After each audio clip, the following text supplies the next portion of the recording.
कर्नाटक में सत्ता परिवर्तन की तैयारी। कर्नाटक में मुख्यमंत्री सिद्धारमैया के इस्तीफे के बाद अब नए नेतृत्व की तस्वीर लगभग साफ होती दिखाई दे रही है।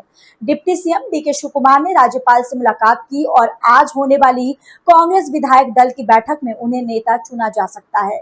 सूत्रों के मुताबिक 3 जून को शपथ ग्रहण समारोह होगा और सरकार में 4 डिप्टी सीएम भी बनाए जा सकते हैं। यानी कांग्रेस अब सत्ता संतुलन और संगठन दोनों को साधने की रणनीति पर आगे बढ़ रही है।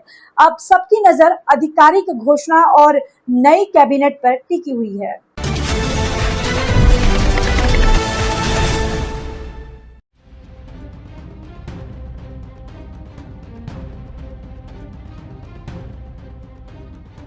कर्नाटक की राजनीति में सत्ता परिवर्तन का काउंटडाउन शुरू हो चुका है। मुख्यमंत्री सिद्धारमैया इस्तीफा दे चुके हैं। कांग्रेस विधायक दल नए नेता के चुनाव के लिए जुट गया है और सबसे बड़ा सवाल यही है, क्या अब डीके शिवकुमार कर्नाटक के नए मुख्यमंत्री बनने जा रहे हैं या यहां भी कोई खेल है? और क्या कांग्रेस ने पहले से तय फॉर्मूले के तहत सत्ता की बागडोर बदलने का फैसला कर लिया है? अगर डीके शिवकुमार मुख्यमंत्री बनते हैं तो क्या कर्नाटक में कांग्रेस और मजबूत होगी या नई चुनौतियां सामने आएंगी? इस रिपोर्ट में हम आपको बताएंगे सत्ता परिवर्तन की पूरी कहानी, कांग्रेस के अंदर चल रही हलचल, बीजेपी के आरोप, कांग्रेस का जवाब और आखिर कौन है डीके शिवकुमार, जिन्हें कांग्रेस का संकट मोचक कहा जाता है। नमस्कार, मैं खजान, आप देख रहे हैं जनसत्ता का खास शो चुनावी बिसात। कर्नाटक की राजनीति में इस वक्त सबसे ज्यादा चर्चा मुख्यमंत्री की कुर्सी को लेकर हो रही है। मुख्यमंत्री सिद्धारमैया के इस्तीफे के बाद अब कांग्रेस विधायक दल नया नेता चुनने जा रहा है। शनिवार यानी आज ही के दिन बेंगलुरु में कांग्रेस विधायक दल की बैठक बुलाई गई है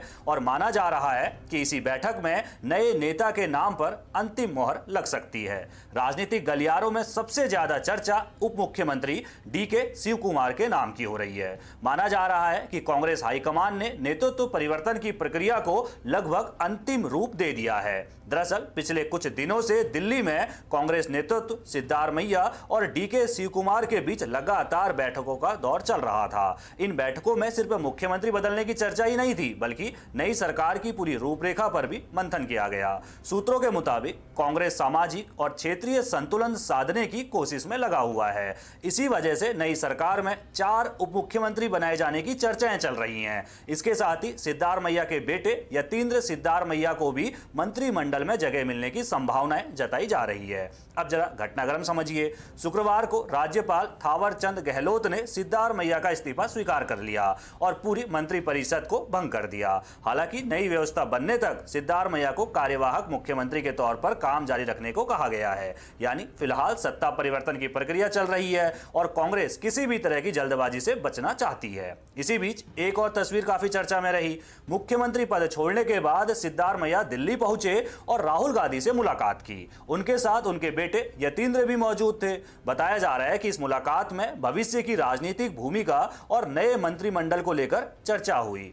राजनीतिक जानकार मानते हैं कि कांग्रेस नेतृत्व चाहता है कि सत्ता परिवर्तन के बावजूद पार्टी के दोनों बड़े चेहरे साथ साथ चलते रहें, ताकि सरकार और संगठन दोनों मजबूत बने रहें। अब सवाल यह है कि आखिर डीके शिवकुमार ही क्यों हर चर्चा उनकी ओर जाकर रुक रही है? इसका जवाब उनके राजनीतिक सफर में छिपा हुआ है। डीके शिवकुमार सिर्फ कर्नाटक कांग्रेस के नेता नहीं हैं, बल्कि उन्हें कांग्रेस का संकट मोचक कहा जाता है। जब जब पार्टी मुश्किल में फंसी तब तब शिवकुमार सबसे आगे खड़े दिखाई दिए।